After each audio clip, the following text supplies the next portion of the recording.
Hello guys, it's me Ramya. అందరికీ happy Kanuma. ఈ 3 days of Sankranti ఎలా సెలబ్రేషన్స్ చేసుకుంటున్నారు? అందరూ ఓన్ విలేజెస్ వెళ్ళి సెలబ్రేషన్స్ చేసుకుంటున్నారా?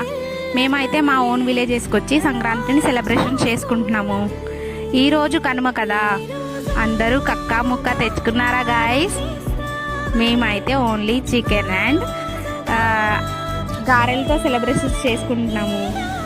మేమైతే ఈ 3 days చాలా బాగా సెలబ్రేషన్ చేసుకున్నాము. పల్లెటూరుకు వచ్చి సెలబ్రేషన్ చేసుకునే ఆనందమే వేరు కదా గాయస్, అంతే కదా. మాకైతే చాలా బాగా హ్యాపీగా అనిపిస్తుంది. ఓన్ విలేజెస్ ఎంతైనా ఓన్ విలేజెసే కదా గాయస్.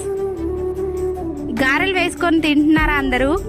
గారెలు వేసుకోకపోతే చెప్పండి, నేను ఆ రెసిపీని షేర్ చేస్తాను, అంతే కదా. నా కర్రీస్ చూసి మీకు నోరు ఊరుతుందా? నోరు ఊరుతున్నట్టయితే నాకు కమెంట్ చేయండి, మీ అందరికీ నేను వీడియో పంపిస్తాను, అంతే కదా. తినేసేయండి గాయస్, అంతా మీకోసమే. ఆగండి ఆగండి, ఇంకా చెప్పాల్సింది చాలా ఉంది. అందరూ కైట్స్ ఎగరేస్తున్నారా? ఎగరేస్తుంటే జాగ్రత్తగా గాయస్, ఎందుకంటే కైట్స్ వల్ల చాలా ఇంజూరీస్ అవుతున్నాయి కదా, చూసుకొని ఎగరేయండి. బాయ్.